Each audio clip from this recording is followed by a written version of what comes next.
ఏడో వచనాన్ని నేను చదువుతున్నానండి. సామెతలు 10, 7వ వచనం. నీతిమంతుని జ్ఞాపకం చేసుకొనుట ఆశీర్వాదకరమగును. చాలండి అంతవరకు. నీతిమంతుని జ్ఞాపకం చేసుకొనుట ఆశీర్వాదకరమగును. క్రీస్తునందు కూడి ఉన్న మీ అందరికీ నా వందనాలు తెలుస్తున్నారండి. ఈరోజు మన ఆరాధన సహాయకరంగా కొన్ని మాటలు మనం జ్ఞాపకం చేసుకొని స్వపరీక్షతో మనం ఆరాధన చేయాలని అందరినీ కోరుతున్నాను. ఈ ఉదయకాల సమయంలో చదువుకున్న ఈ మాటను మనం చాలాసార్లు చదివే ఉంటాం. ఎక్కువగా ఎక్కడ చదువుతామంటే జ్ఞాపకార్థ కూడికల్లో ఎక్కువగా మనం ఈ మాట వింటుంటాం అన్నమాట.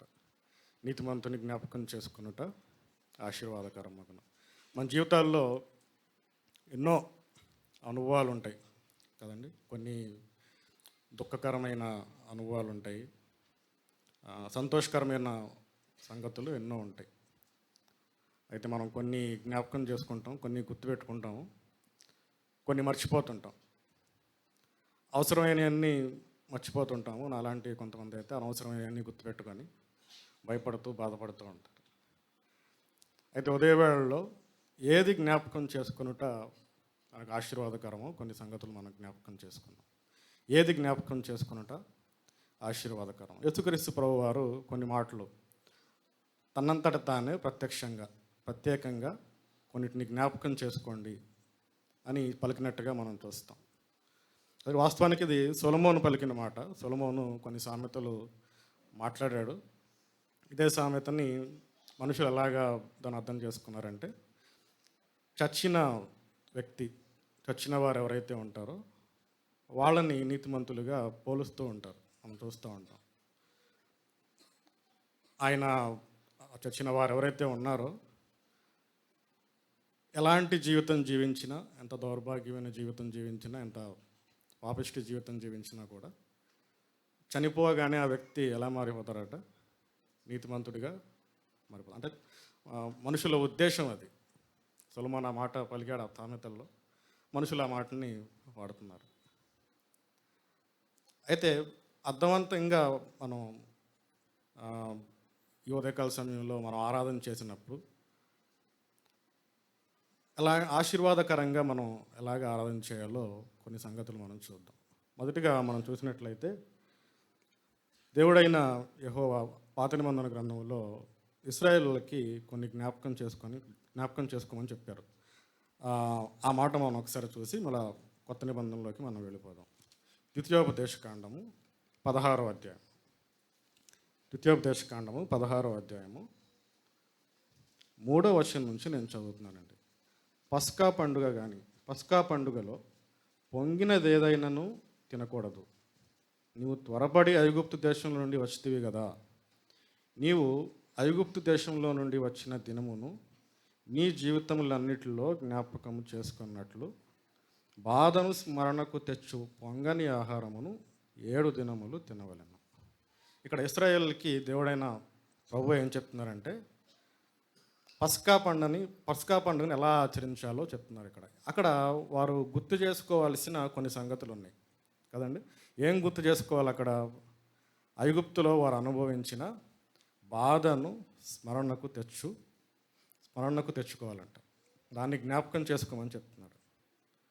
ఐగుప్తు దేశంలోనికి వాళ్ళు వాళ్ళు అక్కడ నివసించిన స్టార్ట్ చేసిన ఆ మొదటి దినం నుండి విడిపించబడే దినం వరకు వాళ్ళు ఎలాంటి బాధలు అయితే పడ్డారో కదండి. పూర్వీకులు అక్కడ దాదాపు 400 సంవత్సరాలు ఐగుప్తీయుల కింద బానిసలుగా ఉన్నారు. ఎన్నో బాధలు వాళ్ళు అనుభవించారు. కొన్నిసార్లు వాళ్ళు చేసే కూలీకి ముడిసరుకు కూడా వాళ్ళే తెచ్చుకోవాల్సిన పరిస్థితి కదండి. కట్టుకోవడానికి బట్టలు లేక, సరిగ్గా తినడానికి తిండి లేక, ఆ కొరడా దెబ్బలు తింటూ,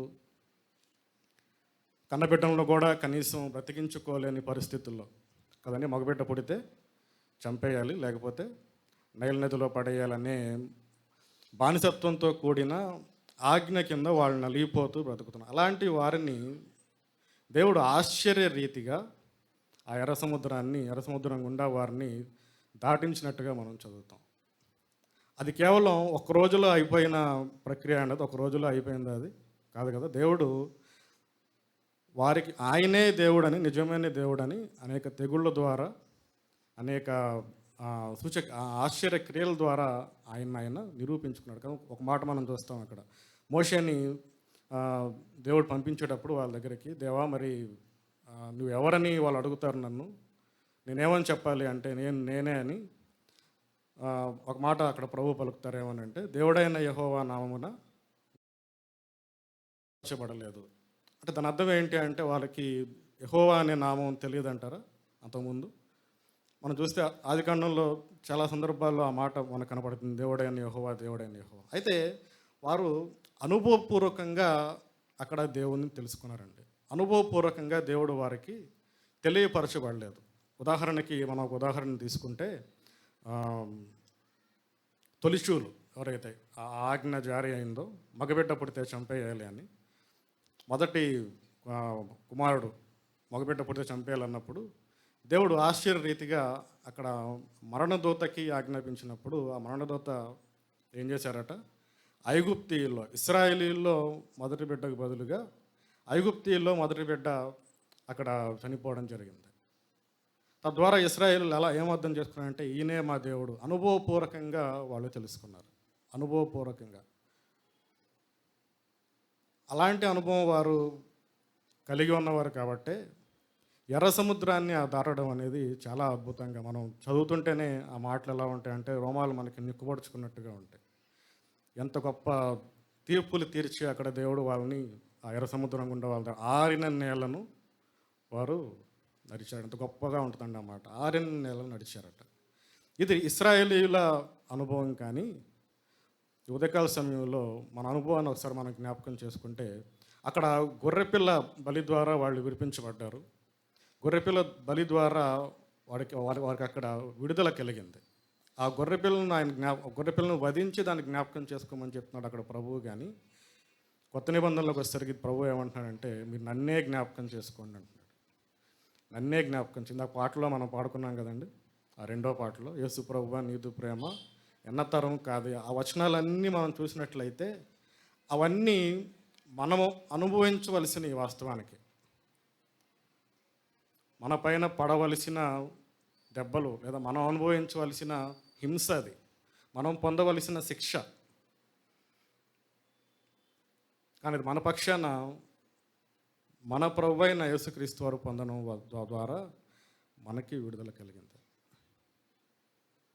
అక్కడ అనుభవపూర్వకంగా ఇశ్రాయేలీలు ప్రభువుని తెలుసుకున్నారు. మరి అలాంటి అనుభవం ఈ ఉదయవేళల్లో మనం కలిగి ఉన్నామో లేదో మనం జ్ఞాపకం చేసుకోవాల్సి ఉంటుంది. అలా మనం ప్రభువుని, నీతిమంతుడైన ప్రభువుని, నీతి స్వరూపుడైన మన ప్రభువుని మనం జ్ఞాపకం చేసుకుంటే మన ఆరాధన ఎంత ఆశీర్వాదకరంగా ఉంటుంది కదండి. పస్కా పండుగని ఆయన జ్ఞాపకం చేసుకోమన్నాడు అక్కడ. ఆయన జ్ఞాపకం చేసుకుంటే దాన్ని జ్ఞాపకం చేసుకోవడం ద్వారా వారు ఆశీర్వదించబడినట్టుగా, ఆ ధర్మశాస్త్రం మొత్తం ఆజ్ఞలన్నీ మనం చూస్తే మనకు తర్వాత అర్థమవుతుంది. దేవుడు ఇశ్రాయేలుల క్షేమాభివృద్ధి నిమిత్తమే ఆ పస్కా పండుగని నియమించినట్టుగా, పస్కా పండుగలో వారు ఏమి జ్ఞాపకం చేసుకోవాలో దాన్ని తెలియజేసినట్టుగా ఉంటుంది. అలాగే ఈ ఉదయకాల సమయంలో కూడా ఈ అనుభవాన్ని, ప్రభువుని మనం అనుభవపూర్వకంగా మనం ఆరాధన చేసినట్లయితే మనం చేసే ఆరాధన ఎంత ఆశీర్వాదకరంగా ఉంటుందో కదా, ఎంత గొప్పగా ఉంటుందో కదా. ఆశీర్వాదాలు జనరల్గా సాధారణంగా మనకు ఎట్లా వస్తాయంటే, ప్రార్థన చేస్తే, లేకపోతే దేవుణ్ణి మనం అడిగితే తీసుకునేటట్టుగా ఉంటాయి. ఎక్కువ ఆశీర్వాదాలు మనం అడిగితే దేవుడు అనుగ్రహించాడు. కొన్నిసార్లు మన ఆరాధన కూడా మనం ఇస్తే కూడా దేవునికి అంగీకారయోగ్యంగా, మహిమకరంగా మనం ఏదన్నా ఇచ్చినా, ఆ ఇచ్చిన దానికి దేవుడు మనల్ని ఆశీర్వదించినట్లుగా కొన్ని సందర్భాలు మనకు బైబిల్ గ్రంథంలో కనపడతాయి. కాబట్టి మన ఆరాధన ఈ ఉదయకాల సమయంలో ఆశీర్వాదకరంగా ఉంటే ఎంత గొప్పగా ఉంటుందో. రెండో మాట మనం జ్ఞాపకం చేసుకుంటే,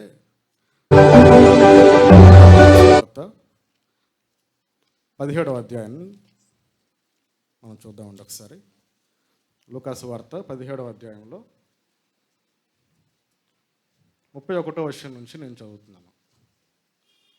30 నుంచి చదివితే బాగుంటుంది. ఆ ప్రకారమే మనుష్య కుమారుడు ప్రత్యక్షమగు దినమున జరుగును. ఆ దినమున మిద్దె మీద ఉండువాడు ఇంట నుండి తన సామాగ్రిని తీసుకొని పోవుటకు దిగకూడదు.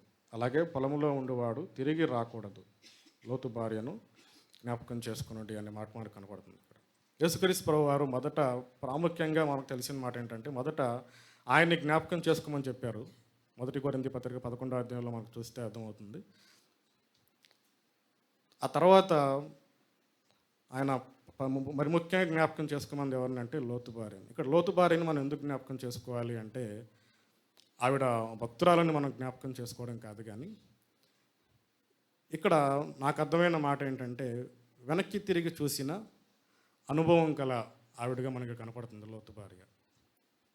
యెరూషలేము యొక్క వినాశనం గురించి ప్రభువు మాట్లాడుతూ ఇక్కడ లోతు భార్యని జ్ఞాపకం చేసుకోండి. సొదొమ గొమొర్రా యొక్క వినాశనంతో ప్రభు ఇక్కడ పోల్చినట్టుగా మనకు కనపడుతుంది అన్నమాట.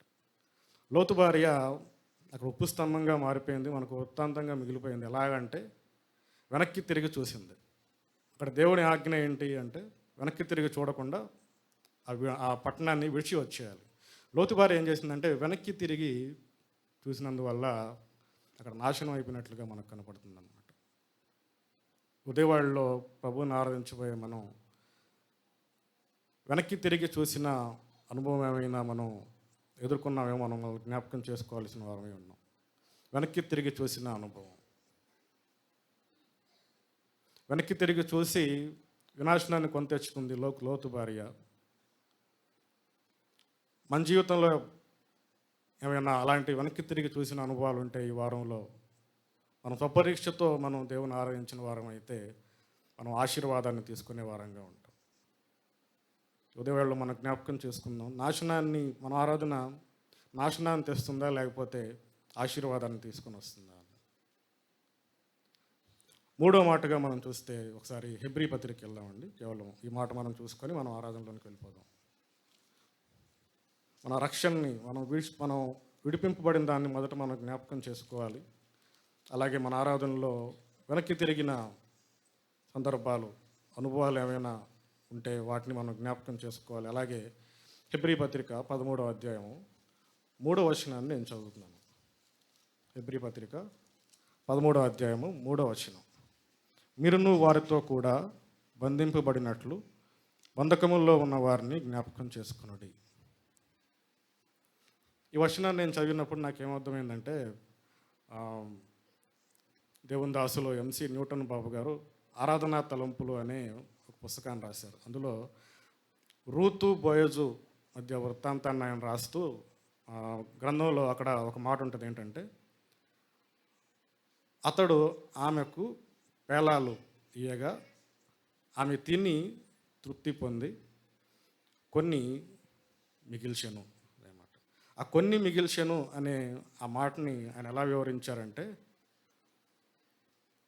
మనం పాలు పొందే ఈ రొట్టె ఏదైతే ఉందో మనం కొంత తుంచుకొని మనం మిగులుస్తాం కదండి. పక్కవారికి మనం దాన్ని పాస్ చేస్తాం. దాన్ని ఎలా చెప్పారు అంటే, మన సహోదరులని మనం జ్ఞాపకం చేసుకోవాలి కదా. మనం పాలు పొందే ఈ రొట్టె ఎలాంటిది అంటే, ఇది క్రీస్తు శరీరము. క్రీస్తు శరీరంలో మనం అందరం ఎవరము? అవయవాలు కదండి. కాబట్టి మనం కొంచెం తీసుకొని ఆ మిగిలింది అది దేనికి గుర్తుగా ఉంది అంటే, మన సహోదరుల యొక్క క్షేమం కదండి. ఉదయవేళలో మనం ఒకసారి జ్ఞాపకం చేసుకుందాం. మన సహోదరులతో ఏక భావము, ఏక తాత్పర్యము, ఏక మనస్సు, ఏక అనుభవం కలిగిన వారంగా మనం ఉన్నామేమో ఒకసారి జ్ఞాపకం చేసుకుందాం. అలాగే ఆ మిగిలిన రొట్టె చూస్తే మనకేం జ్ఞాపకం రావాలంటే, ఇంకా రక్షింపబడవలసిన వారు ఎంతమందో ఉన్నారు కదండి. ఈ 3 జ్ఞాపకాలు మనం చేసుకుంటే మనం చేయబోయే ఆరాధన ప్రభువుకి మహిమకరంగాను మనకి ఆశీర్వాదకరంగాను ఉంటుందని నేను ధ్యానం చేసుకోవడం జరిగిందనమాట. నీతిమంతుని జ్ఞాపకం చేసుకున్నట ఆశీర్వాదకరమగును. ఇక్కడ నీతిమంతుడు ఎవరు అంటే మన ప్రియ ప్రభువు. ఆయన నీతిమంతుడు, నీతి స్వరూపుడు. ఆయన ద్వారా మాత్రమే ఆశీర్వాదము మనకు దొరుకుతుంది. ఏ మనుషుని ద్వారా మనకు ఆశీర్వాదం దొరకదు, కానీ ప్రభువుని జ్ఞాపకం చేసుకుంటే, అర్థవంతంగా మనం ఆయన జ్ఞాపకం చేసుకుంటే, ఆయన ఇచ్చిన రక్షణను మనం జ్ఞాపకం చేసుకుందాం. అలాగే ఈ వారంలో మనం చేసిన వెనకడుగు వేసిన, మనం వెనక్కి తిరిగి చూసిన అనుభవాలని జ్ఞాపకం చేసుకొని స్వపరీక్షతో మనం ఆయన్ని ఆరాధించేద్దాం. అలాగే మనం పాలు పొందుకునే రొట్టెలో మన సహోదరుల క్షేమాన్ని, మన సహోదరుల బంధకాలను వాటిని జ్ఞాపకం మనం మనం సమాధానంతో మనం ఆ రొట్టెలో మనం పాలు పంచుకున్న వారం అయితే మన ఆరాధన ఆశీర్వాదకరంగా ఉంటుంది. ఈ మాటలు మనం జ్ఞాపకం చేసుకుని మనం ఆరాధనలోనికి సాగిపోదాం. వందనాలు.